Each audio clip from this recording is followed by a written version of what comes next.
Aviso: o testemunho que você ouvirá a seguir é uma alerta para todos os crentes que estão fracos, pensando em parar e deixar a igreja, e também para os crentes que estão parados e se encontram desviados. Esse testemunho é uma alerta do que acontece quando se abandona ao Senhor. Testemunho do irmão Ezequiel, ex-leproso. Década de 80, 90. Ouça agora na comunhão. Fui ensinado que jamais as trevas podem combinar com a luz. Ou nós somos trevas, ou nós somos luz. E apesar de conhecer toda essa verdade, acontece muitas vezes, eu creio que na vida de muitos crentes também, que é aquilo que o diabo joga muitas vezes. Isto aqui não tem problema. Isso aqui também não tem, sabe? E é aquelas coisinhas que nós achamos que Deus não vai requerer de nós, que tem feito o fardo e o jugo de muito crente ficar pesado. É assim que o diabo começa a penetrar e ele vai minando a nossa vida espiritual. Porque, apesar de nascer num lar evangélico e conhecer a palavra do Senhor, por eu não conhecer o mundo, e nada do que tinha no mundo, não saber o que era um baile, o que era um cinema, nada disto, quando eu atingi a idade dos 14 anos, como acontece com muitos jovens, começa a despertar certos interesses por alguma coisa do mundo que até então não tínhamos. E assim aconteceu comigo, que apesar de conhecer toda a verdade aos 14 anos, eu conheci um grupo de moças e rapazes que não eram crentes, mas apesar de não serem crentes, e por jamais atacar os crentes, eu achava que eles eram exemplos de pessoas, e achava que eram os meus melhores amigos. Só depois de muito que eu fui descobrir que verdadeiramente amigo é só Jesus. E ali andava com eles, e quando chegava a hora de ir para o culto, eu ia para o culto, eles iam para cinema, para baile, mas durante o dia nos encontrávamos, conversávamos, mas eu esqueci que assim como nós somos instrumento nas mãos de Deus, há muitos que são também instrumentos do diabo. E muitas vezes nós não percebemos porque o diabo coloca uma máscara nessas pessoas, que você acaba acreditando que elas são maravilhosas, e você só percebe realmente que situação elas vivem, qual é a condição da vida delas, quando você entra no mundo delas. E andando com esses jovens, apesar de não serem crentes, certo dia, um deles disse para mim: Ezequiel, como é que você pode ter certeza que realmente lá dentro da igreja onde você vai, Deus está presente realmente, e Deus requer tudo isto que você faz? Você não pode fumar, você não pode beber, você não pode fazer isso e aquilo, e você está sendo privado da sua vida. Falou assim: já pensou se um dia você estiver velho, e então você de repente descobrir que tudo aquilo que você ouviu era uma mentira, que a Bíblia era uma mentira? O que é que vai ser da sua vida? Você ver que perdeu a sua mocidade. E aquele jovem dizia para mim, e bem preparado pelo diabo mesmo, ele dizia: qual é a prova que você pode me dar que realmente você está servindo a Deus e nós não? Porque se você é feliz, nós também somos. Foi aí que eu comecei a me enganar. Eu estava enxergando a aparência dele, porque há muitos que, apesar de viver uma vida miserável, você olha na aparência e parece que vai tudo bem. E era isso que eu via na vida deles. Então aquele rapaz, ele disse para mim: por que você não faz um teste com esse Deus, para ver realmente se você serve a um Deus de verdade ou não? E quem sabe, se você descobrir que realmente é um Deus de verdade que você serve, nós também vamos mudar de vida. E se de repente você descobrir que é a tua mãe, que é porque é crente, tem te apertado e colocado medo em você, e ainda ele disse assim: olha, será que você não está seguindo uma tradição? Porque a tua mãe é crente, você é, porque o pai dela foi, ela também foi. Será que não é como eu, que sou católico? Porque eu sou católico porque minha mãe é, ele dizia. Mas estava ali, mas eu não conhecia a vida que eles levavam por detrás de mim. Mas lá dentro de mim sentia algo diferente, porque cada vez que eles falavam comigo, o diabo ia minando a minha vida espiritual e ia lançando pensamentos dos quais eu não conseguia depois de deixar. Às vezes ia deitar e ficava pensando naquela conversa. E acontece, irmãos, que certo dia eu saí com eles, mas jamais ia nos mesmos lugares que eles. E quando chegou a noite eu fui para a igreja, e aquela noite tinha chovido muito, havia poucas pessoas na igreja, e eu resolvi então me sentar isolado no último banco, não tinha ninguém perto de mim, e estava o culto sendo dirigido normalmente, mas quando abriu a Bíblia para começar a trazer a palavra, de repente eu comecei a sentir um arrepio por todo o meu corpo, e comecei a escutar uma voz. Aquela voz dizia assim para mim: você vai ouvir a mesma besteira de novo? É a mesma coisa. Olha, ele vai ler em tal lugar assim, assim, assim. E foi dito e feito, irmãos. Porque eu tinha aberto a Bíblia e não tinha falado para a igreja ainda. Só que o diabo, como diz, ele veio, cirandou o púlpito, olhou, né? E ali ele disse, aí ele falou assim: olha, é a mesma história. Os teus amigos estão lá, ó, se divertindo agora, e você está aí. Você não está vendo que é a mesma coisa sempre? Eu escutando aquela voz. E eu comecei a me arrepiar tudo e não sabia que atitude tomar. Quando acabou o culto, eu não tive coragem nem de falar para minha mãe. Eu pensei assim: o que é que eles vão realmente pensar de mim? Vão falar que eu estou doido? E eu fiquei quieto, não falei nada. E este foi um dos grandes erros da minha vida, porque quando começou no outro culto que eu voltei, começou a mesma coisa. O culto estava normal, a mocidade cantava, mas quando abria a palavra para pregar, eu começava a escutar aquela voz. Ninguém escutava, só eu escutava, e escutava mesmo, e às vezes sentia a coisa do meu lado, assim, lado a lado comigo, e não deixava eu colocar a minha atenção na palavra. E aquilo, irmãos, foi me levando numa depressão terrível, e foi começando o diabo mesmo destruir a minha vida espiritual, a ponto de eu já não conseguir orar mais, mas eu não contava para ninguém e guardava aquilo comigo e ia afundando. Muitas pessoas na igreja percebiam a minha diferença, mas eu sempre dando desculpa. E a primeira coisa que eu comecei a fugir foi dos cultos de oração. Era o primeiro lugar que o diabo atingiu na minha vida, porque ele sabe, tirou a oração de um crente, ele praticamente, o crente está derrotado.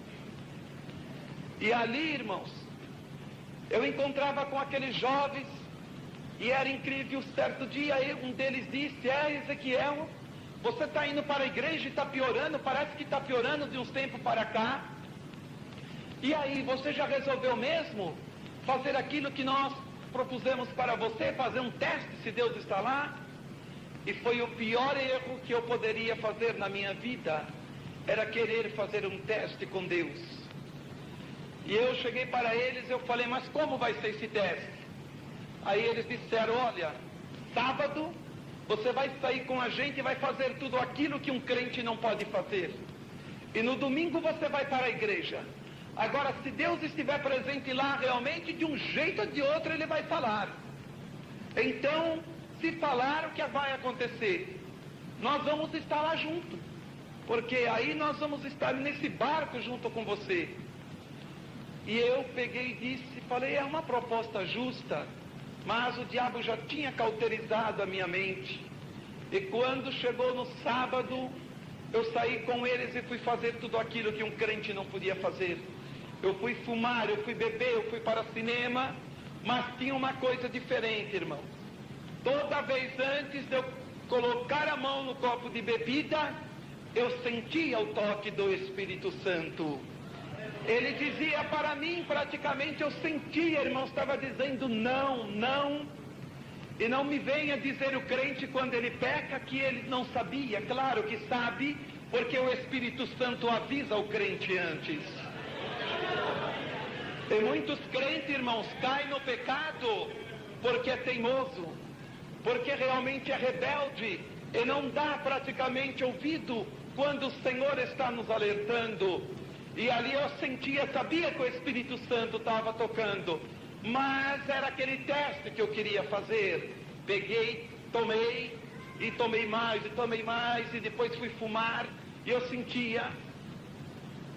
E depois, quando chegou no domingo, esperei no outro dia, fui para a igreja, mas eu fui meio desconfiado, mas lá dentro de mim tinha algo. Falei, se Deus me desmascarar esta noite, eu não vou correr não, eu vou lá na frente, vou me humilhar e vou dizer o porquê eu fiz tudo isto. E ali eu estava esperando, o culto começou, a mocidade cantou, e quando chegou na hora da palavra, foi pregada, mas não me disse nada. Irmãos, o diabo é tão astuto, já tinha cauterizado a minha mente, que eu não conseguia mais sentir o toque do Espírito Santo. E ali eu estava ali, naquele momento, quando estava sendo pregado, e o senhor acabou de pregar, e ninguém levantou em oração para falar em nada. Aquela voz voltou e disse para mim, está vendo? Eu não disse para você que era um exagero, que era uma boa parte disso mentira? Você não precisa fazer tudo isto. Vai de sábado se divertir, e de domingo você vem para a igreja. E quando acabou o culto, eu saí, me encontrei com aqueles que eu pensava que eram meus amigos, e eles disseram para mim, e aí, Ezequiel? Eu falei, realmente não aconteceu nada. Aí eles falaram, tá vendo? Da onde é que a gente está te salvando? Vê se pode. Ali, irmãos, aí começou de sábado fazer as coisas do mundo e no domingo para a igreja. Como não me acontecia nada, estava tudo muito bem, para mim estava maravilhoso. E então aí já de semana também não ia, aí eu era um crente domingueiro. É igual aqueles crentes que muitas vezes só aparecem de domingo no culto. E estava lá, só domingo lá. Mas já não orava mais. Mas tinha algo diferente. Eu estava começando a sentir um vazio aos poucos dentro de mim. Quer dizer que alguma coisa que habitava lá dentro de mim antes e me dava toda a felicidade estava indo embora. Não porque Jesus estava indo embora, eu estava colocando ele para fora. E ali, irmãos, comecei a viver nessa vida, e dentro de pouco tempo, andando com aqueles rapazes e aquelas moças, eu comecei a penetrar no mundo deles, e certo dia eu comecei a olhar e vi que eles precisavam de drogas para ser felizes. Eu vi que eles não tinham paz nem de dia nem de noite, viviam desconfiados da própria sombra, andavam sempre armados e dispostos a matar, porque estavam numa vida terrível. Aí então eu fui entrando e comecei a ver, e certo dia então eu comecei a olhar para dentro de mim, andando com eles e examinando a minha vida, e comecei a lembrar. Quando eu estava firme de verdade com Jesus, eu não precisava nada disso para continuar a ser feliz. Agora eu estou vendo a diferença. Eles, para serem felizes, precisam de droga. precisa realmente de revólver, precisa de tanta coisa triste na vida deles, e eu nunca precisei disto.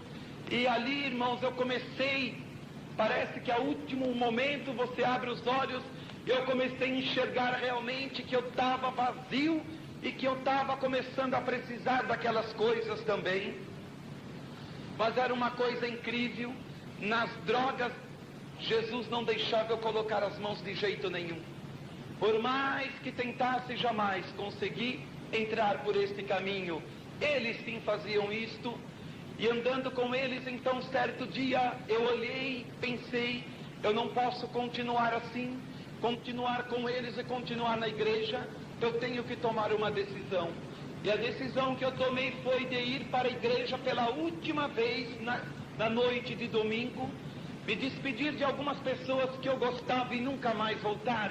Este era o meu plano, não contei para ninguém, somente eu sabia disto, e Deus. E aquela noite de domingo eu fui para a igreja, era a última noite, e disse: não quero mais nada com Jesus, não quero mais igreja, nada, não importa o que a minha mãe vai pensar. E naquela noite então eu fui para a igreja, e estava belo, tranquilo, porque nunca acontecia nada comigo. Mas é bem diferente, irmãos. Você pode estar na igreja, você pode estar onde for. Enquanto não é Deus que fala com você, você está às vezes achando engraçado, você não leva as coisas a sério. Mas a hora que Deus se colocar na sua frente e falar com você, você sabe que é Deus falando. Porque Deus, quando começa a falar, irmãos, a gente tem vontade de entrar debaixo da cadeira e dos bancos e ali ficar escondido. Dá vontade de você levantar e se esconder, como fez Adão e Eva lá no paraíso. Porque Deus, quando começa a falar, você começa a tremer. Você começa a ser rachado de cima embaixo e não tem como fugir, porque você tem que ouvir o veredito ali. E aquela noite, quando eu fui para a igreja, sentei ali, estava tranquilo e achando até o culto engraçado. E na minha cabeça estava assim, eu pensando: puxa vida, essa turma é tudo bobo. Olha bem, achando aqueles que faziam parte da minha vida tempos atrás, os irmãos, eu achava eles maravilhosos. De um tempo para cá, comecei a achar eles bobos, ignorantes, fanáticos, para ver como é quando o diabo começa a entrar na vida de uma pessoa. E ali, irmãos, estava tudo tranquilo e de repente chegou a mensagem. Olha, hoje eu não sinto de eu dar a mensagem, mas é aquele irmão que está nos visitando. E a palavra foi dada para aquele irmão. Ele começou a abrir, e começou a pregar sobre Naamã, começou a falar, e no meio da mensagem ele cortou tudo e falou: irmãos, eu preciso dar um recado. O Senhor está dizendo que tem um jovem aqui esta noite que entrou para se despedir dele nesta noite. E ali, irmãos, estava ali aquela palavra vindo. Eu estava tão distraído, e quando eu começou a falar assim, eu comecei a sentir algo que começou a queimar dentro de mim assim. E naquela hora, irmãos, aquela palavra começou a ser dita e dizia assim: o Senhor manda te dizer, jovem, você veio para se despedir de umas pessoas que você gosta. É a última noite que você entra na presença do teu Deus. Você quer conhecer o mundo, e Ele vai permitir você conhecer o mundo. Mas um dia você vai voltar e vai sentar neste mesmo lugar que hoje você está sentado e não sabe dar valor. Um dia lá fora do mundo você vai ver o que é que o diabo faz, o que é que o mundo tem para você. Você vai estar no mundo, então você vai lembrar que você era feliz na presença de Deus e sentado nessa cadeira dura e não soube dar valor. E ali estava, irmãos, começou a dar, e eu comecei a sentir aquela palavra, começou a entrar, e naquela hora eu comecei a ter uma visão. Eu via uma labareda de fogo que saía do púlpito e vinha direto até mim assim. Eu comecei a tremer, e naquela mesma hora veio o diabo de novo e comecei a escutar aquela voz. E o diabo dizia para mim: não escuta não, levanta, vai embora, chuta tudo isso aqui, vai embora. E eu queria, mas eu não conseguia, minhas pernas ficaram travadas na cadeira. Deus estava falando e eu tinha que ouvir tudo. E aí, irmãos, engraçado que eu até respondia para o diabo, eu dizia, mas não consigo, eu não consigo. Irmãos, e olha que o inimigo estava tentando me ajudar a sair dali para eu sair correndo e não conseguia, porque Deus está falando, tem que ouvir.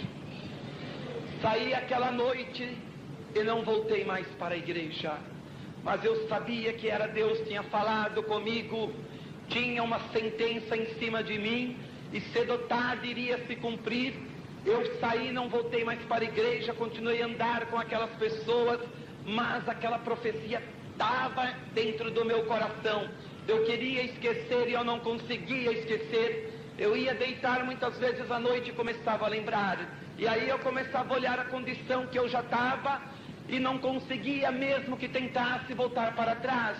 Tanto é que certo dia eu quis largar tudo, mas eu não tive força, porque você está dentro de um poço.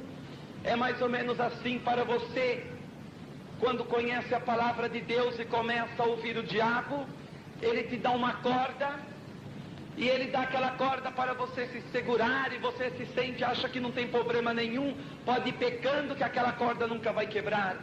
Então quando o diabo vê que você está lá no fundo do poço, ele puxa a corda e você não tem mais como sair. Ali você fica, e pela misericórdia de Deus, muitos conseguem sair, e outros não conseguem voltar mais para o Senhor. E ali, irmãos, entrei naquele mundo e comecei a ver realmente como eles eram terríveis, e eles diziam, Ezequiel, Deus não está em nenhum lugar, você viu, o negócio é viver hoje, quem entrar na nossa frente nós temos que judiar mesmo e não sei o que. Eu comecei a ver e eu não conseguia concordar com aquilo, mas como falar ao contrário se eu já tinha sido laçado? E minha mãe então, ao ver a minha condição, ela sabia que eu iria começar a matar pessoas ou iria aparecer morto, porque volta e meia a polícia cercava todas as pessoas que andavam comigo e era uma coisa terrível. E ele sempre dizia, Ezequiel, você precisa andar armado, porque e a hora que tiver que enfrentar a polícia, não sei o que. E eu pensava, eu falava, não, eu não quero isto, não preciso disto. E não consegui, irmãos, chegar, preciso disto. E não consegui, irmãos, chegar na mesma... E eu queria voltar e não conseguia. E certo dia, minha mãe, vendo a minha condição, ela resolveu, ela e meu pai, vender tudo e mudar para um sítio para tentar me salvar daquelas companhias. Acontece que eu iria dizer para eles, olha, eu não vou deixar os meus estudos e nem vou para um sítio, porque eu não gosto de sítio, não nasci num sítio, nasci na cidade.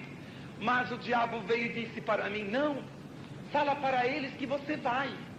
E quando eles estiverem lá no sítio, já se desfez de tudo aqui em São Paulo, você faz as tuas malas e vem embora, abandona eles e vai morar com um dos teus amigos. E assim, irmãos, eu deixei tudo planejado e falei para os meus pais que eu concordava, mas eles não sabiam qual era a minha intenção. E mudamos para aquele sítio. Eu deixei tudo marcado com os meus amigos, e quando fui chegando perto do dia para São Paulo, eu estava muito contente, faltava 2, 3 dias. Então meu pai e minha mãe, na simplicidade deles, pensava viver eu contente que eu tinha me acostumado com aquele lugar. E acontece, irmãos, que eu estava tão contente, e naquele sítio havia uma lagoa, e tinha umas carpas que estavam desovando, e elas estavam nadando muito na flor da água, e eu resolvi fisgar um daqueles peixes, dei para minha mãe fazer, e eu estava com aquele peixe, irmãos, na boca, quando eu me senti mal. Mas foi um mal-estar assim, durou uns 3, 4 minutos e passou, eu achei que não era nada. Mas acontece que Deus sabia que faltava uns 2 dias para mim fugir e ir embora. Então Deus começou a colocar o plano dele na minha vida ali. Comi aquele peixe, irmãos, saí com minha mãe e fui fazer uma compra a 3 quilômetros daquele sítio. Para ir eu fui muito bem, Mas na hora de voltar, no meio do caminho, eu comecei a sentir uma moleza tão grande, e de repente começou a levantar uma dor no meu corpo, por todo o corpo, e eu já não consegui andar, firmar os meus passos para andar, e com muita dificuldade eu cheguei em casa, pensei que era um mal-estar, pensei comigo, vou deitar e amanhã eu acordo melhor.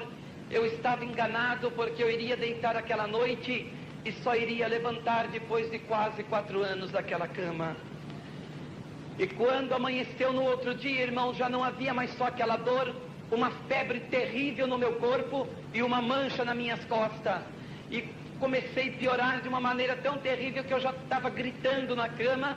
Me colocaram num carro ali e me levaram para a cidade. O médico me deixou umas 2 horas em observação e tentando cortar uma febre, aquela febre que estava subindo e ela não cedia. E quando ela chegou a 40 graus, o médico falou, olha, e está subindo, falou, vai dar uma convulsão cerebral nele a qualquer momento.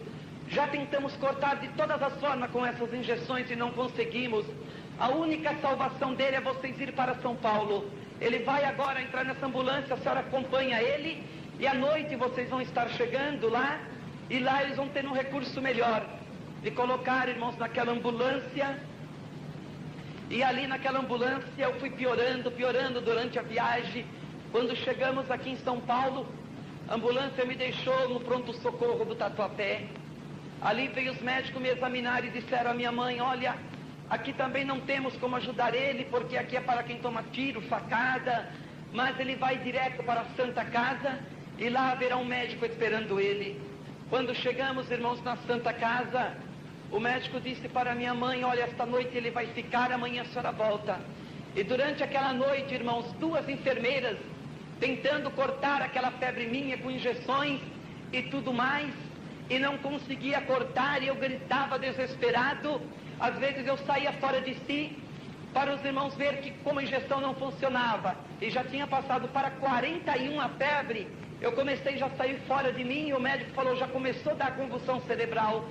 Falou, de um jeito ou de outro ele vai morrer, vamos tentar salvar ele.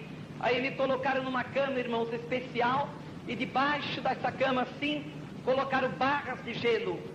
E então eu deitava ali, então aquelas barras de gelo era para puxar a febre de uma vez.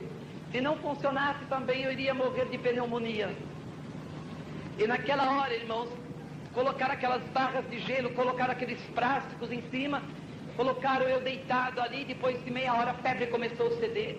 Mas aí já era 7 horas da manhã, e quando eu abri os olhos, as 2 enfermeiras disseram, olha, seja o que for, Ezequiel, o que estiver no seu corpo deve ser algo terrível, porque você a noite inteira deu o maior trabalho para nós aqui. Esses 2 baldes de água, olha, que saiu de febre do seu corpo.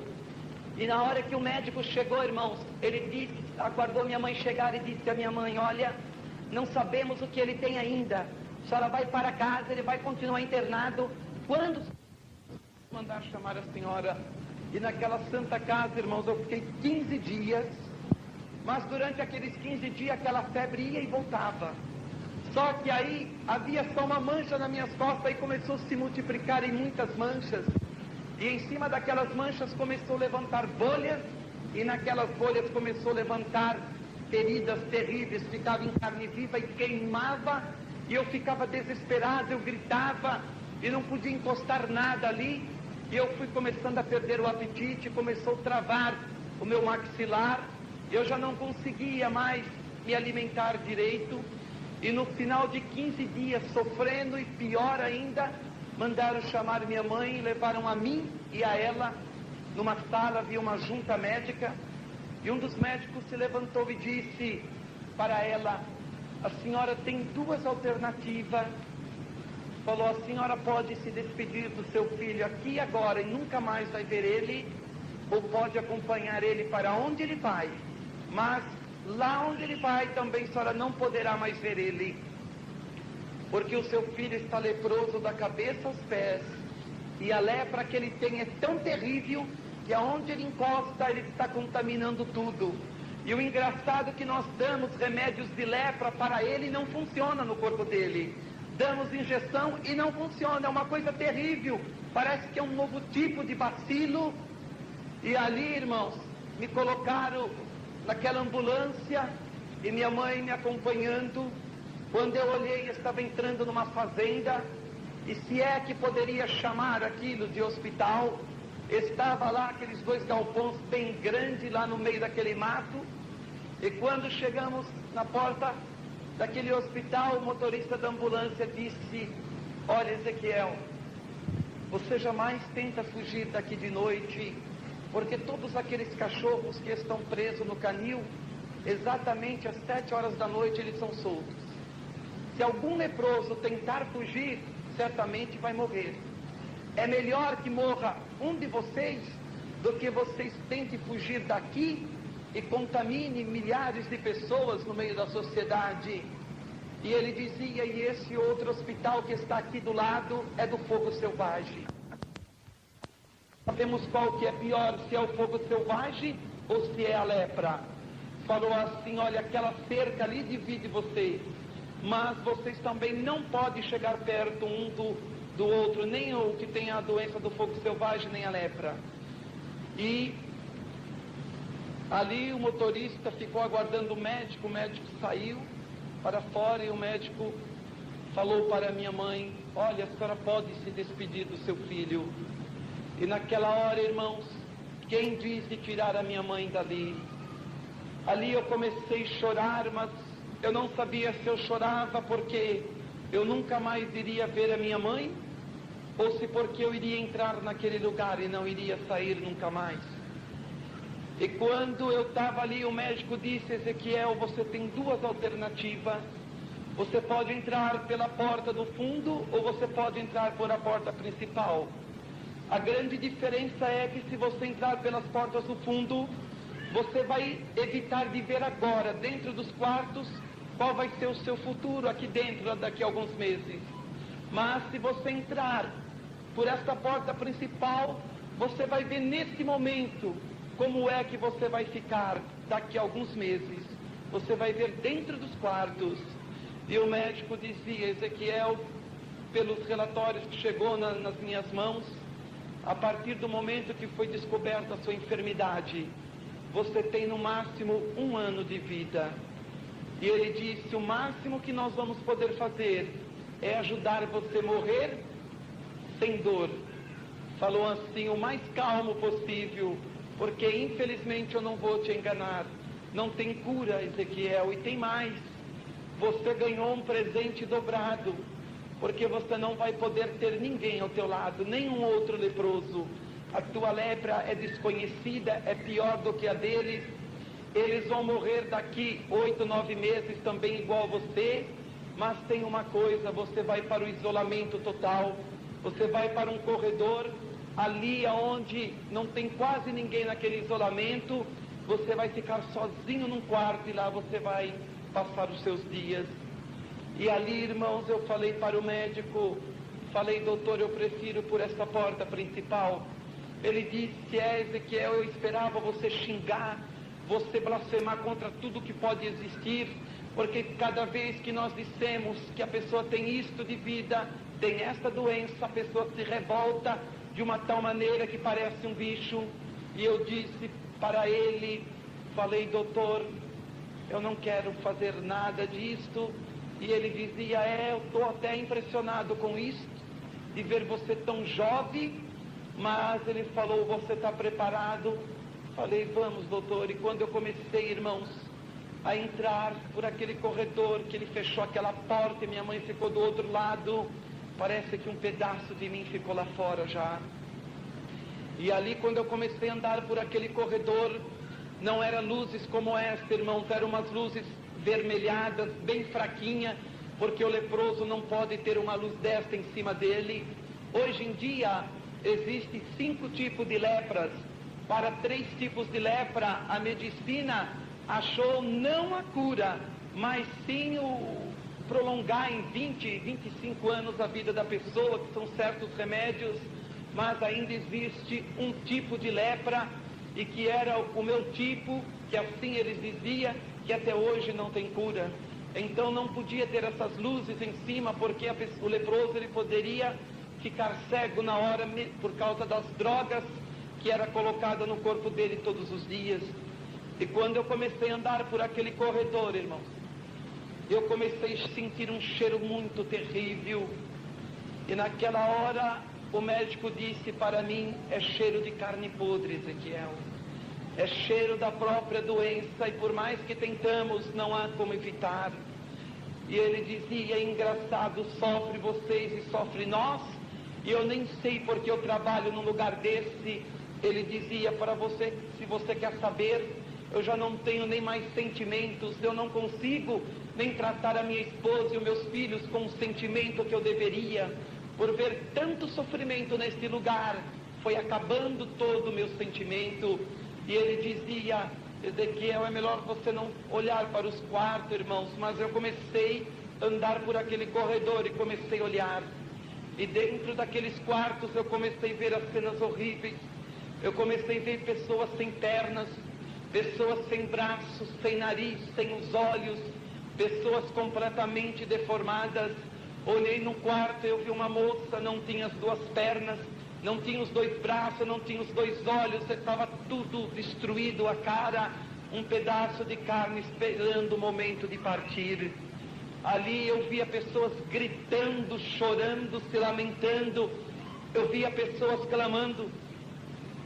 Naquele lugar, irmãos, eu via pessoas clamando naqueles quartos a Deus, pessoas clamando a Jesus, pessoas clamando ao diabo, pessoas clamando a Aparecida, pessoas clamando a tudo que vocês podem imaginar, para ficarem livres das dores terríveis que ele sentia, porque a doença vai destruindo por dentro.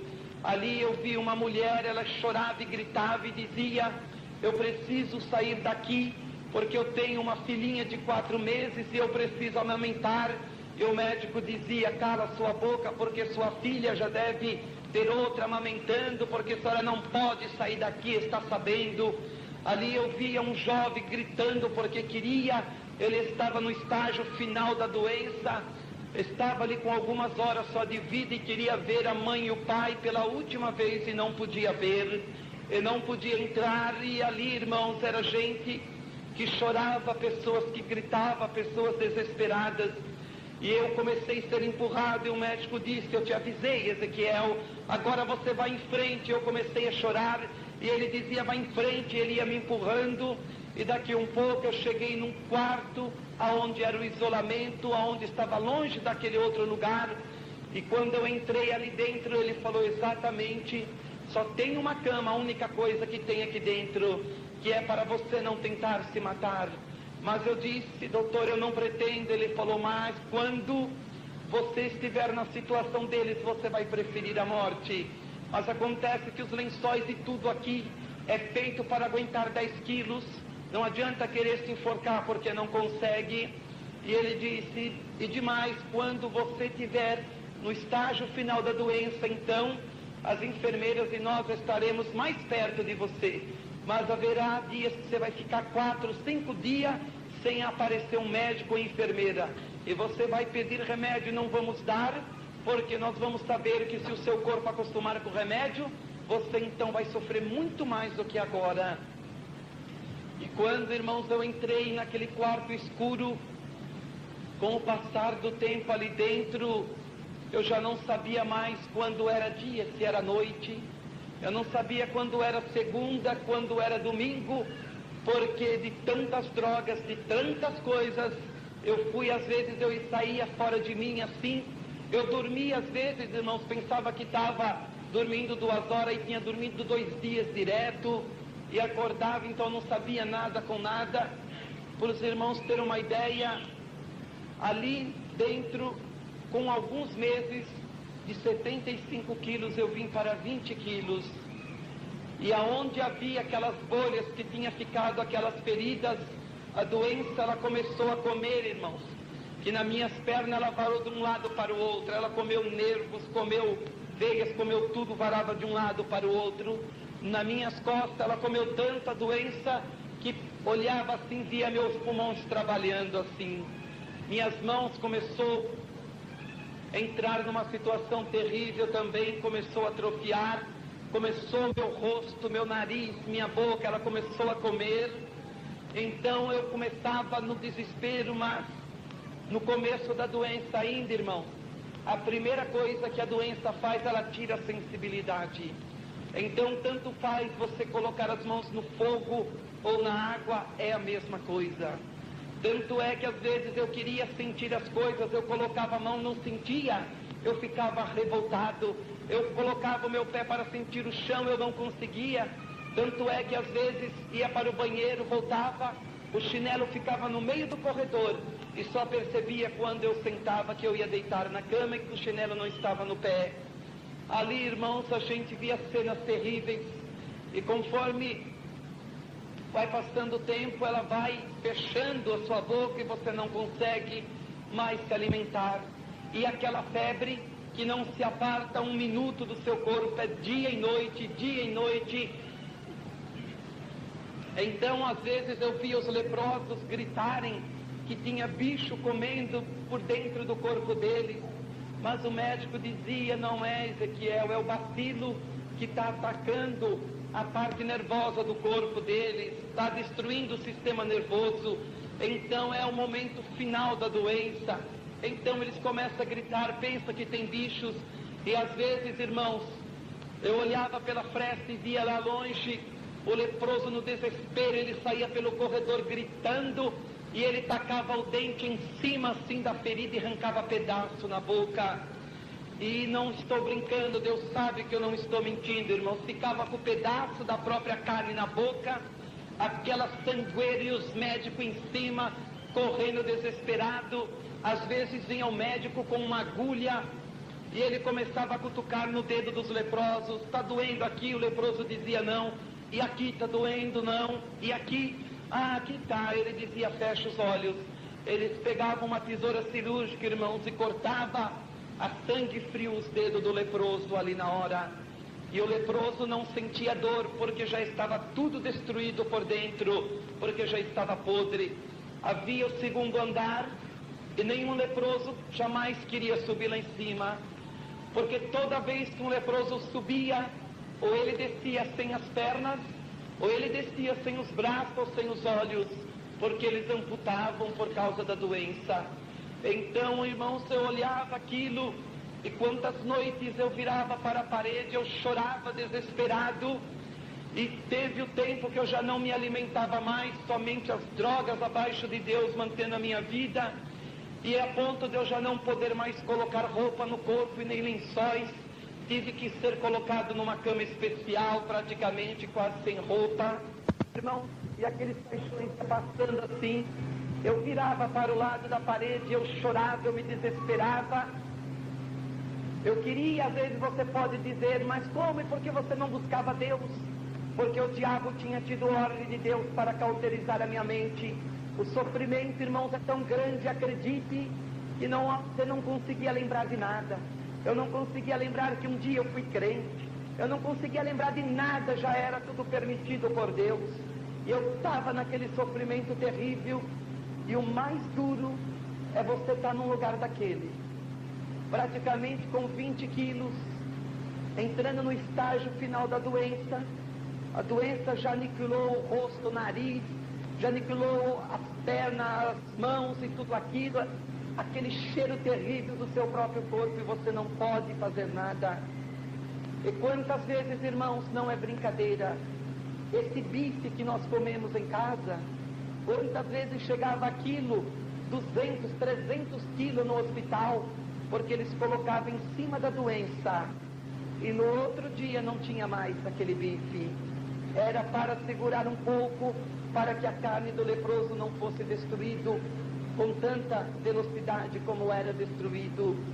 Então, ali diante de tudo aquilo, irmãos, a gente olhava e via o que acontecia quando subia lá em cima, e eles amputavam e faziam tantas coisas.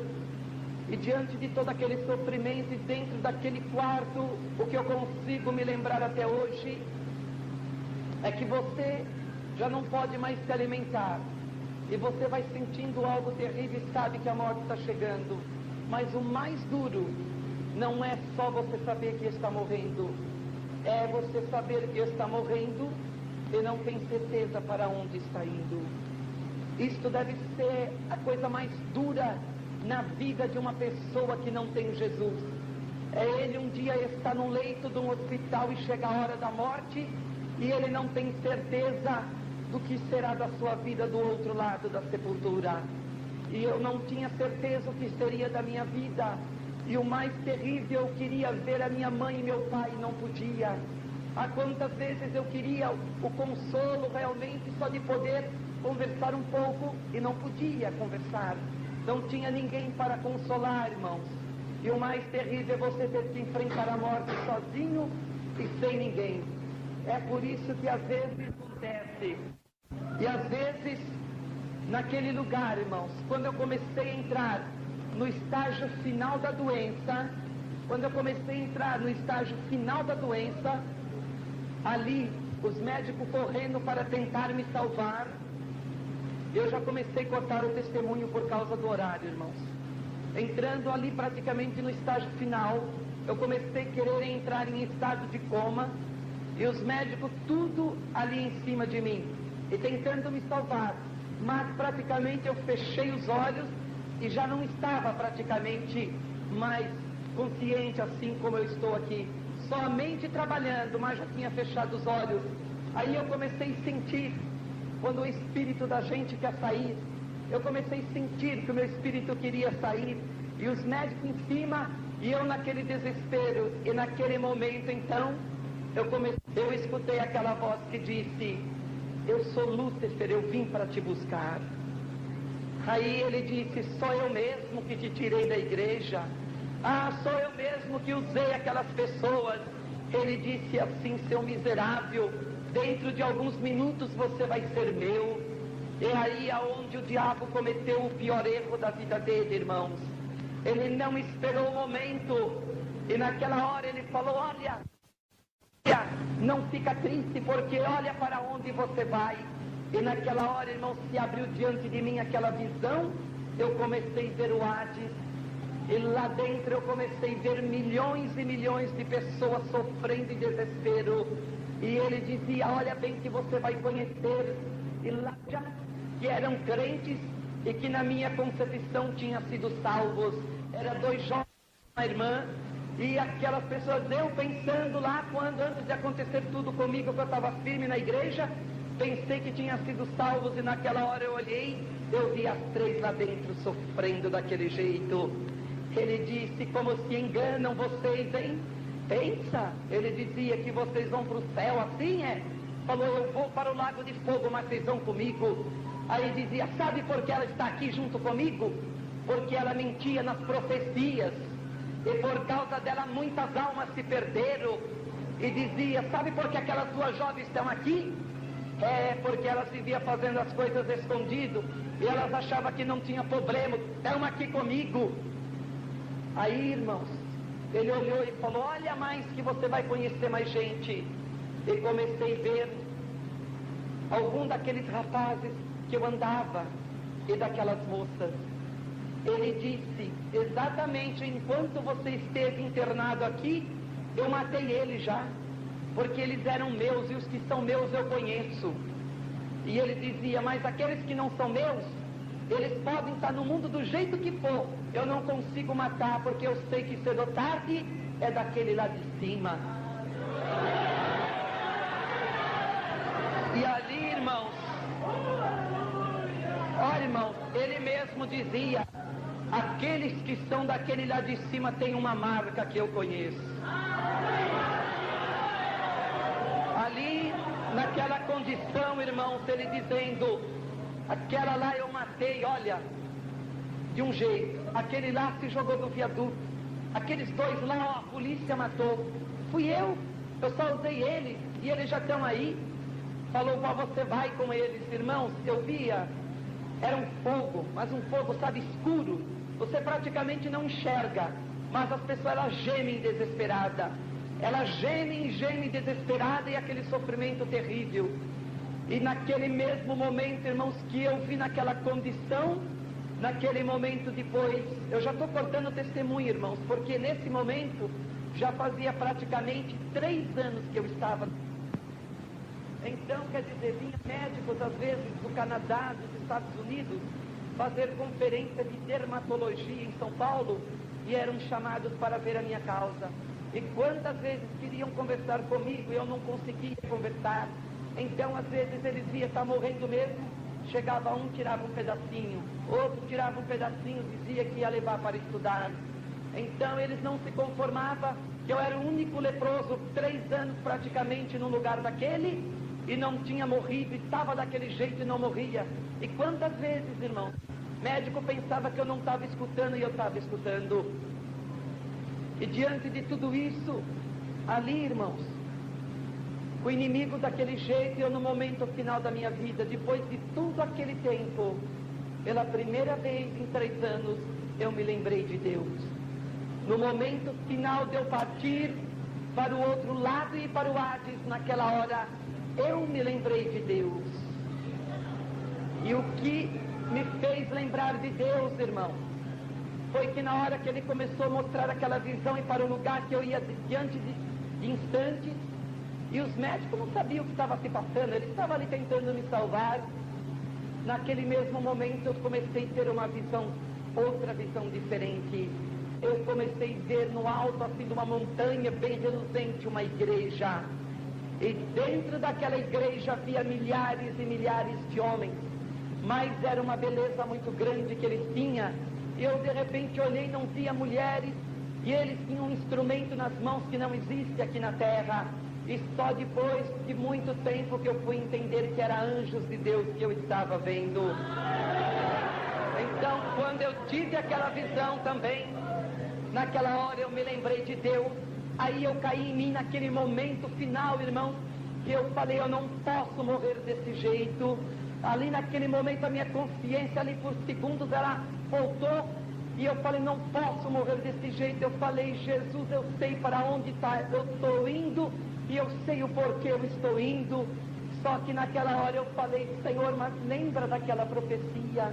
E naquela hora eu falei, Senhor, não me importa, a única coisa que eu quero é certeza da salvação. Se há esperança de salvação para mim, agora, Senhor, me dê um sinal, porque eu não vou ter medo.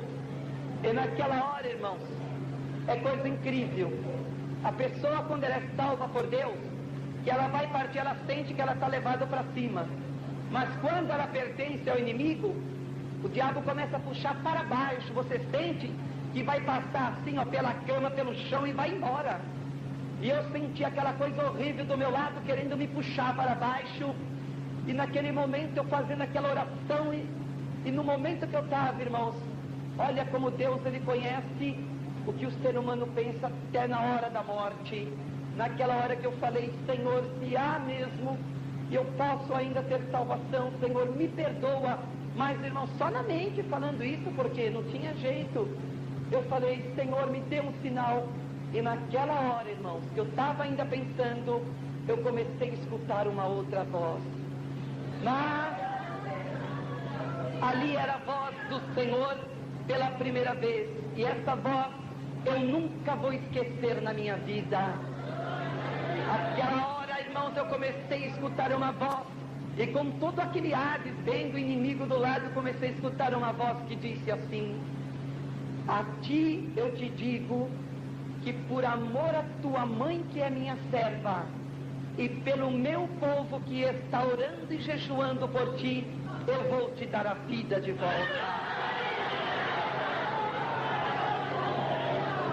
Irmãos, se ali o Senhor dizia, mas lembra bem que não é por causa de você, é por causa da oração do meu povo e de tua mãe que tem chorado.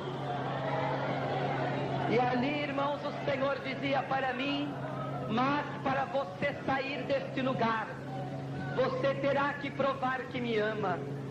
O diabo já quis te levar, mas eu estou repreendendo ele. Mas ele vai vir de uma outra forma, com uma outra proposta para poder te levar. Mas lembra que ele é mentiroso. Se você aceitar o que ele vai te oferecer, você perde a salvação. E ele vai te oferecer através de uma tia tua, que aonde ninguém pode entrar aqui dentro, ela vai entrar. É porque, irmãos, parte da minha família é crente e a outra parte é tudo macumbeiro. Mas não é macumbeirinho, pé de chinelo não, viu, irmãos?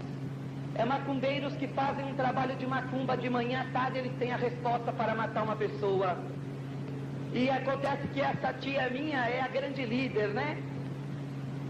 E naquele momento, irmãos, ela não ia perder essa oportunidade de querer se vingar muitas vezes, quando ela dizia para minha mãe, que o Deus que a minha mãe servia não era o verdadeiro. Então ali estava a oportunidade para ela querer confirmar. Só que o Senhor já tinha me avisado. Ali, irmãos, eu comecei a voltar assim. Quando eu comecei a voltar assim, aí eu não sei quantos dias passou.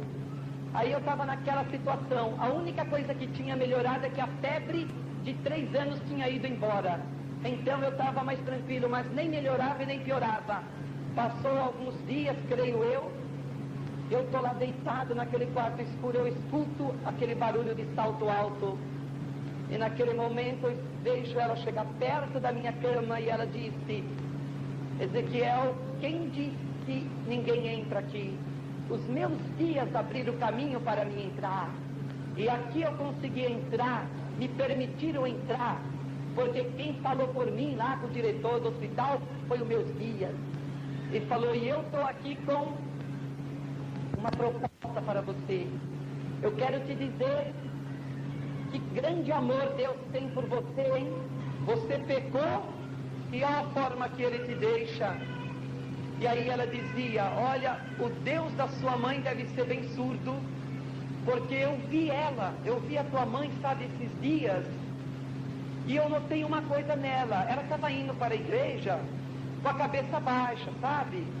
Mas eu notei uma coisa, na hora que eu conversei com ela, eu estava debochando dela mesmo. Eu olhei e eu vi nos joelhos dela, estava cheio de ferida.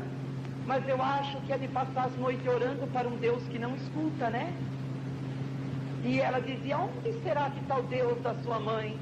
Mas naquela hora eu não podia conversar, né, irmãos? Mas eu pensei dentro de mim, eu falei, está aqui porque falou comigo antes de você chegar aqui. Então, irmão, ela pensou que ela estava dando,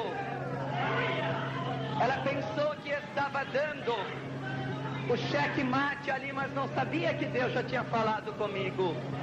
Aí ela falou, só que agora conseguimos autorização, você vai morrer mesmo, para você ver como os meus guias podem te ajudar, você é muito importante para eles disseram para mim, por isso eles querem te curar. Olha, tem um carro aí, nós vamos te levar. Irmãos, daquele jeito, podre daquele jeito, me embrulharam lá nos lençol e me levaram para um carro, com autorização lá do hospital, e me colocaram num carro e foram. E quando eu olhei, de repente estava entrando num terreiro de macumba, e ali havia uma sessão especial somente para mim.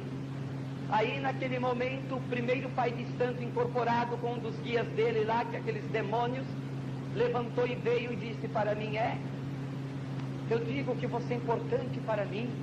Aquele lá de cima, quer dizer, ele jamais chama Deus de Deus, né? Aquele lá de cima, sabe?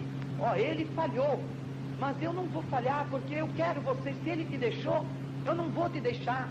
Depois que eu te curar, você vai fazer um pacto comigo, vai renunciar a ele, e você vai ver, você vai ser rico, você vai ter poder, e vai ser muito importante para mim. Aí ele falou, agora você vai ver meu poder. Aí ele fez um círculo em volta de mim de pólvora, tacou fogo, olhou.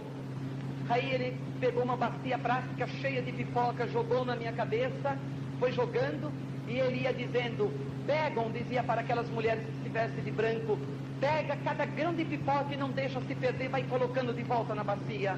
Aí ele pediu um punhal. Aí ele falou assim, viram a cabeça dele para trás. Aí uma pessoa lá virou a minha cabeça, eu olhei, aí ele pegou o punhal e começou a enfincar no meu calcanhar e foi empurrando. Quando eu olhei, tinha varado no dedão do pé. Aí ele disse, está vendo o meu poder? Está aí, enfinquei tudo esse punhal e não saiu uma gota de sangue e você não sentiu dor. Mas quando eu quero, olha o que acontece. E aí ele puxou. Quando ele puxou, começou a sair aquela sangueira e ele dizia, pega o sangue dele e também não deixa perder.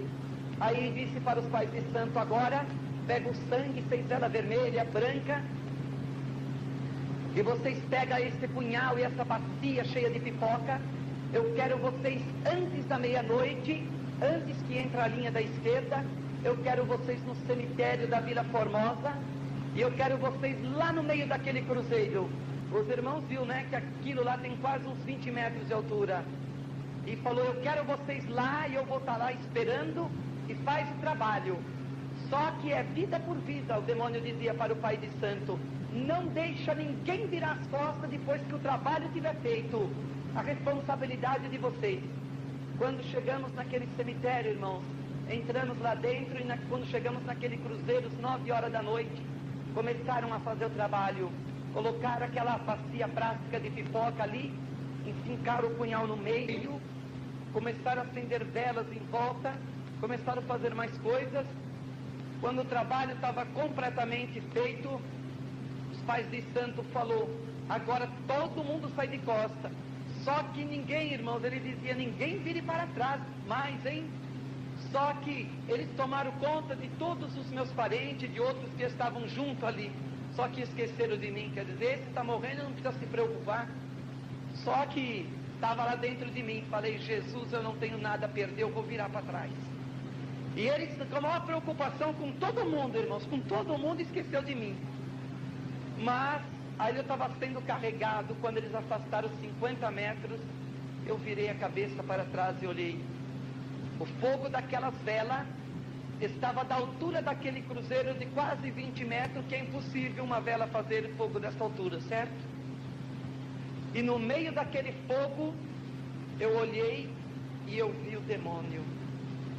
Ele estava sapateando, sorrindo, em cima daquele sangue e das pipocas que foi oferecido, mas não era rabo de chifre, igual eles enganam os tontos por aí, por dentro dos terreiros de macumba. E eu sei que engana, irmãos, porque minha família é disso, e a vida inteira eles sempre conversaram comigo sobre essas coisas. Então ali eu olhei e eu vi praticamente um anjo, mas era uma beleza tão tremenda, irmãos. Era uma beleza, não é glória a Deus não, irmã, o diabo é terrível, né? Não vamos dar glória a Deus para o nosso inimigo não, senão... E ele tinha ali, naquele momento, irmãos, eu vi como ele era. Se nem os pais de santo vê como ele é na verdade, ele engana os pais de santo. Mas acontece que ali eu vi, e ele se revoltou, porque quando ele olhou, ele viu que eu estava olhando, ele começou a chutar todas aquelas bandejas de pipoca, aquelas velas, e na mesma hora o pai de santo que estava na minha frente começou a ficar leproso, porque o trabalho foi quebrado e ele tinha avisado. E acontece que os outros pais de santo falou: mas o nosso amigo não vai morrer não, seu miserável, você vai junto, a gente queria te ajudar e olha o que você fez. E eu pensei lá dentro: Satanás, você conhece, você sabe que não queria eu estar aqui, eu fui trazido à força aqui, eu não disse que queria estar aqui. Falou: mas agora nós vamos voltar tudo para o terreiro, antes que o nosso amigo morra aqui, vamos conversar com Lúcifer, realmente o que pode se fazer. Só que eu disse lá dentro de mim, falei: Jesus, se realmente tu tem um plano comigo, não deixe colocarem as mãos em mim. Quando nós estávamos entrando naquele terreiro pela segunda vez naquela noite, aqueles pais de santo que estavam lá dentro do terreiro esperando nós começaram a andar para trás. Começaram a andar para trás e começaram a falar: agora nós odiamos ele, leva ele para fora daqui, porque não queremos mais ver a cara dele, porque acontece que nós já sabemos o que aconteceu lá no cemitério. Falam assim: nós odiamos ele, leva ele embora daqui. E os meus parentes que trabalham com ele, conversa com ele cara a cara assim, dizia: não, mas dá mais uma oportunidade, mostra o seu poder, como é que eu vou ficar diante da mãe dele, dizia minha tia. Não, porque agora eu quero mostrar para ela que o Deus dela não é nada. E aí o demônio dizia: e como posso eu colocar as mãos nele de novo, se tem um homem de branco ao lado dele guardando?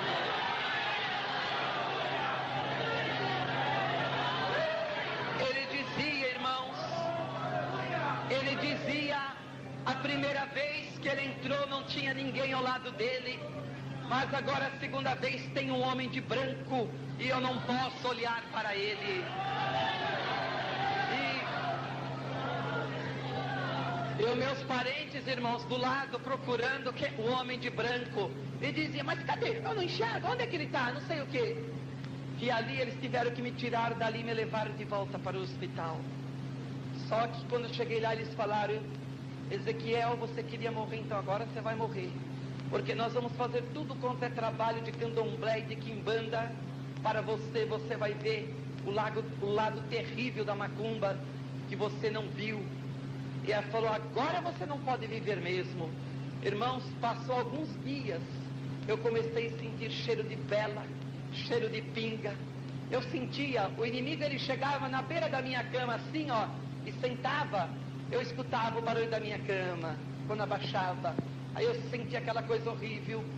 E numa daquelas noites, sentindo todo aquele cheiro, aquelas coisas, eu comecei a ter uma visão, irmãos, e com os olhos abertos, eu via o cemitério que eu tinha estado, eu via uma sepultura, mas naquela sepultura estava vazia. Eu via o número da quadra e via tudo aquilo.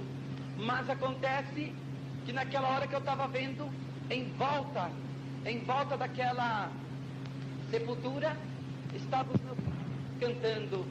E naquele mesmo momento, irmãos, pela segunda vez comecei a escutar a voz do Senhor falar comigo. Aquela hora o Senhor começou a dizer para mim, irmãos, e eu ouvi a voz. Começou a dizer, esta visão que tu está vendo, é todos os trabalhos de macumba que fizeram, e estão tão certo que você vai morrer, que é por isso que já estão cantando e dançando. Mas eu te digo que dentro daquele lugar você não entra, porque eu prometi, e eu disse, por amor a tua mãe que é minha serva e meu povo que está orando, o inferno inteiro não pode te levar. Não tem trabalho de macumba que faça você descer lá. Só que ali, irmãos, eu falei, Senhor, eu não quero. Agora, irmãos, eu vou cortar bastante o testemunho mesmo. Eu falei, Senhor, só que eu não quero mais viver. Eu não aguento mais tanto sofrimento. Senhor, eu falei, Senhor, eu quero só a salvação, me recolhe, me leva, porque eu não quero mais. Aí o Senhor disse, mas por que você pede isto, se eu vou te curar esta semana? Irmãos, naquela semana, entra naquele lugar um presbítero e a esposa dele. O lugar aonde ninguém podia entrar, quando Deus quer, Ele coloca quem Ele quer. Lá entrou aquele presbítero e a esposa dele vieram direto no meu quarto e disseram, irmão Ezequiel, faz 2 meses que minha esposa não dorme quase, porque o Senhor tem praticamente atormentado ela, porque ela tem tido sonhos sempre com um rapaz leproso, e que este rapaz precisa da nossa oração, porque está em nossas mãos a cura deste rapaz. Só que por todos os lugares que andamos não é ninguém do que vimos.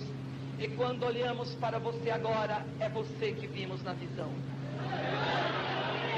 Colocaram, irmãos, as mãos em mim, oraram e foram embora. Passou 5 minutos, me perdoe a expressão, irmãos, mas é a verdade, começou a me dar uma vontade de vomitar.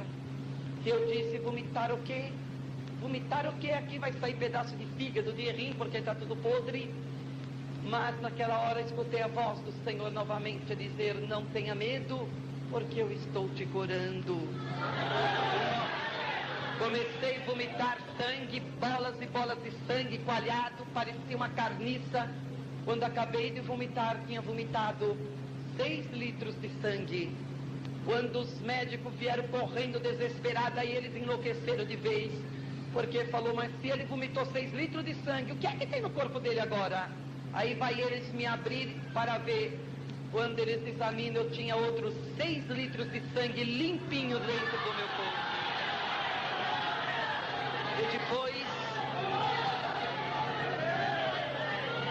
E depois, irmãos, de tudo isto, eu comecei a me recuperar. E fui melhorando. E os médicos não se conformavam. E fui melhorando ali, fui melhorando. Depois de alguns meses, aí eles me deram autorização, era passagem de ano. Eles falaram: Ezequiel, como você já está bem melhor, e como um grande milagre está acontecendo na sua vida, nós vamos deixar você ir durante 10 dias para casa, e depois disto, você tem que voltar. E agora, eles deram um jeito de colocar roupas até aqui em mim, para que minha mãe não visse o jeito que eu estava tudo deformado. E ali, irmãos, quando eu cheguei na minha casa no primeiro dia, escutei a voz do Senhor novamente a dizer: há de entrar dentro de algumas horas neste teu quarto um rapaz que vai te convidar para você ir à igreja dele, dar o testemunho do que eu fiz na tua vida. Somente vai. Irmãos, olha como é que Deus faz. Como? Eu pensei, como? Eu sabia, eu conhecia a voz do Senhor, sabia que era Ele. Como vai?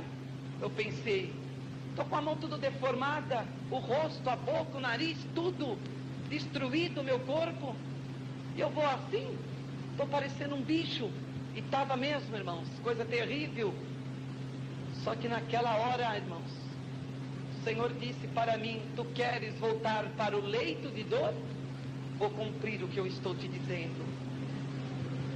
Ah, irmãos, o Senhor acabou de falar, bate palma lá no portão. Um rapaz perguntou para minha mãe: é aqui que mora o irmão Ezequiel? Ah, é, posso ver? Pode entrar aquele rapaz. Irmão Ezequiel, eu vim te convidar para você ir na minha igreja, ser a primeira igreja que você vai dar o testemunho.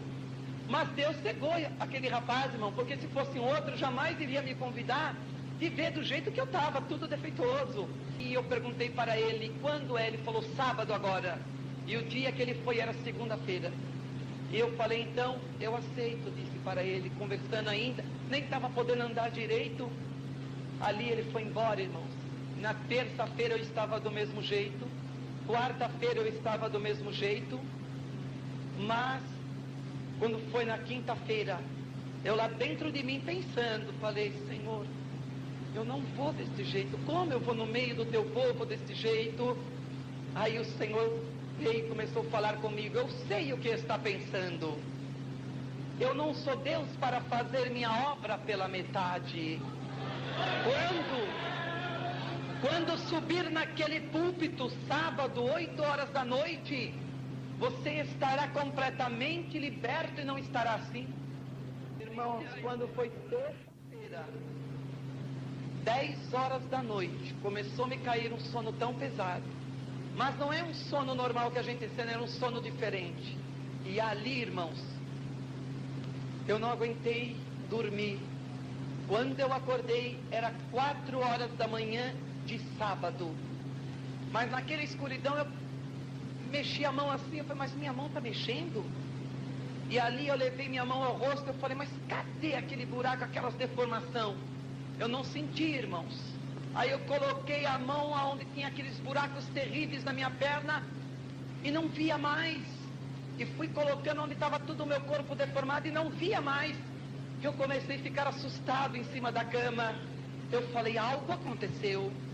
Eu me levantei e sentei assim, perto do espelho, e eu acendi a luz. Quando eu acendi a luz, irmãos, nos pés da minha cama, desta altura, como se fosse escama de peixe, estava toda a minha pele ali colocada, com feridas, com pus, com tudo. E que eu olhei para o espelho, a minha pele o Senhor tinha trocado desde a minha cabeça à planta dos meus pés.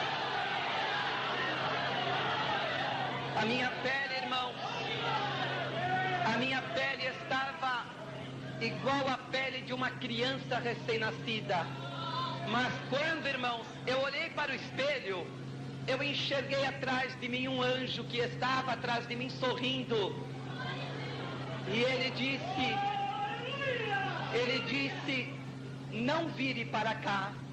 Aí aquele anjo disse assim, olha, o que o Senhor prometeu, Ele cumpriu. Eu fui enviado para fazer esta obra no teu corpo, mas durante 1 ano, você não tome sol, senão morrerá. Irmãos, durante 1 ano era igual um vagalume, só à noite. E quando aquela noite de sábado eu subi naquele púlpito, quer dizer, ele tinha me visto uma semana antes daquele jeito. Aí no dia de sábado eu estava completamente diferente. Aí ele dizia: não, meu irmão, não foi o irmão que eu fui chamar, não. O irmão não é o irmão, não. Ele dizia. Aí ele falou: irmão, será que o irmão Ezequiel mandou? Você é irmão dele? Aí eu falei: não, irmão, eu sou o irmão Ezequiel. Não, foi com outro que eu falei, não foi com você, não. Aí eu dizia: irmão, foi a mim, prova que foi. Eu falei: irmão, você foi assim, você falou assim, assim. Ele falou: não, mas aquele lá estava tudo deformado, não sei o quê. Eu falei: e no entanto, você só está enxergando agora, né? Aí ele falou: mas é você, irmão? Mas da igreja os irmãos não sabiam o que estava acontecendo. Irmãos, ele ficou assim tão transpassado, que na hora de sentar no banco, de ver ele sentar no banco, ele sentou no chão. E ele ficou parado. Então, naquela noite, irmãos, Deus tinha cumprido a obra dele na minha vida. E naquela noite, quando eu voltei para casa, o Senhor falou: eu já vou encerrar, irmãos. O Senhor disse: você não vai dormir. Você ajoelha nos pés da tua cama, que agora nós vamos conversar. Ah, mas foi um momento duro e terrível, irmãos. O Senhor falou: agora você vai dobrar teus joelhos aí nos pés da tua cama. Você não vai me ver, você só vai escutar a minha voz. Eu vou perguntar e você vai responder com a tua boca, porque eu estou ouvindo. E eu me lembro, a primeira pergunta que o Senhor fez foi: o que você achou de fazer um teste comigo? Era a primeira pergunta, irmãos. O que você achou de brincar com meu nome, com minha palavra? E brincou de ser crente. Você não queria fazer um teste e saber aonde é que eu estava? Agora você sabe. O Senhor disse para mim: o que é que o mundo te deu? O que é que os teus amigos te deram? Por que não te socorreram na hora da aflição? Irmãos, e tendo que responder, o Senhor falou: isto é para que nunca mais brinca com meu nome e brinque de ser crente. O Senhor falou: agora volta e senta naquele banco duro que você nunca soube dar valor. E o Senhor disse: e o dia que brincar com meu nome, certamente você morrerá, não haverá segunda vez. O Senhor falou: agradeça a tua mãe e ao meu povo todos os dias da tua vida, porque muitos por muito menos se desviaram e estão no inferno, e lá você viu. E eu não sou brincadeira. Então, irmãos, está aí o exemplo para algum crente que tenha pecado escondido. É a noite de você parar com o teu pecado e se consertar. Porque depois de você ouvir esse testemunho, mas aquele que é o principal está te vendo, e é Jesus. É a noite de você tirar o pecado da sua vida. E eu sempre digo que a maior derrota do crente está, irmãos, quando o crente começa a pecar. Diz ele correr aos pés de Jesus e implorar perdão e confessar, não. Ele esconde o pecado. Então o diabo vai dando corda, e quando ele percebe, ele está lá no buraco. E o crente, quando ele começa a pecar, ele começa a fugir da presença de Deus. Ele não quer ir para a oração, porque ele tem medo que Deus vai revelar o pecado.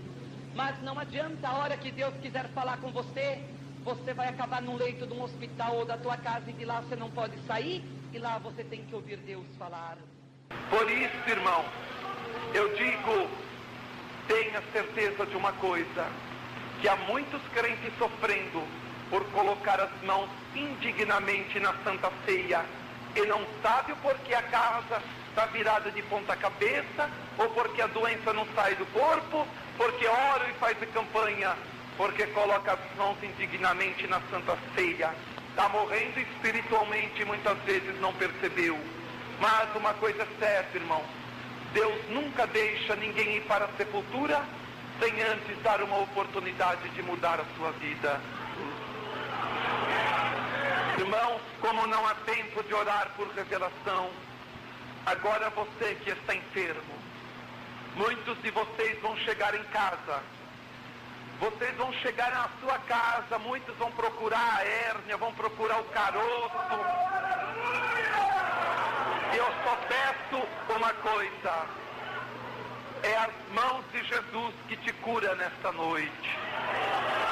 Não esqueça na sua igreja de você chegar esta semana e testemunhar a cura que Deus vai te dar aqui. Lembre de testemunhar, irmão. Você que for curado agora, quando você chegar em casa e ver que não tem mais a enfermidade, esta semana ainda vai na tua igreja e testemunhe para que o Senhor seja agradecido. Lembre de agradecer ao Senhor. É a hora de você colocar o problema de alguém da sua família que está desviado, o problema dentro da sua casa. É a hora de um conserto verdadeiro, porque, irmã, o Senhor não te desamparou e nem te deixou. É a noite que Ele pode te socorrer e colocar as muralhas do diabo por terra, porque a nossa redenção vem do Calvário.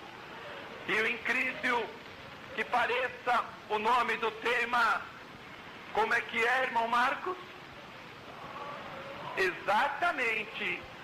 Chama agora, então é a hora de chamar mesmo o nome daquele que é maior.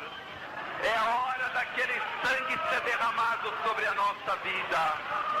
Irmãos, nós vamos começar a orar. Alguém que se possa responder. Exatamente. E completa ainda, e chame alguém que possa te responder. Então agora, até você que não é crente, você vai ver que você entrou na presença de um Deus que realmente cura e liberta. Não é aqueles demônios mentirosos de terreiro, de macumba, de esquina, de cemitério. Não, porque Deus, Ele é santo, Ele não precisa de vela e nem precisa disso. Porque uma coisa é certa, irmão: a nossa esperança de salvação é enquanto estamos vivos. Porque aquele que morre sem salvação, perdido uma vez, perdido para sempre. Temos que ter certeza que vamos deitar a sepultura com Jesus, porque coisa terrível é acordar do outro lado e não ter Jesus. E então você vai olhar e vai querer se arrepender, e não adianta, porque uma vez perdido, perdido para sempre. Por isso, irmãos, nós vamos clamar ao nosso Deus, ao irmão que não fala em línguas, ao irmão que não sente a presença de Deus. E cuidado, principalmente os jovens, cuidado com o pecado. Você que ouviu, cuidado com briguinhas no meio da mocidade. Jovens que têm costume, qualquer coisa, de virar cara, de não conversar, porque eu sei que aqui tem. Então uma coisa é certa: o Senhor está pedindo conserto entre alguns jovens que estão aqui no meio. Alguns jovens que não nem conversa com o outro, que passa de lado e que não sente. Cuidado, porque você pode estar no caminho da derrota. É a noite de você se consertar. Principalmente, moça, eu estou te dizendo, porque o diabo está se andando. 4 moças aqui da mocidade, cuidado com esse negócio de não conversar, de virar a cara, de ciúmes e disso, que é assim que começa a tua derrota, e você não sabe aonde você pode acabar ainda. Deixa Jesus entrar no coração seu de verdade, porque Jesus, quando entra, irmão, nós não temos rancor no nosso coração, não. O crente, quando ele tem o primeiro amor, e Jesus é o primeiro amor, nada mais pode estar no seu coração. E quem sabe o carro tem entrado em primeiro lugar na sua vida. Quem sabe, irmãos, o emprego. Quem sabe, às vezes, as coisas desta vida. E Jesus ficou em segundo lugar. Ou ele é em primeiro lugar na tua vida, ou ele não aceita estar na tua vida. Por isso, é a noite de você crer e depois testemunhar a sua vitória. Nós vamos orar. Ora com o teu coração, irmão. Ora com a tua alma agora, para que Jesus coloque as mãos. Quem sabe ele pode até te batizar agora. Vamos orar a Deus.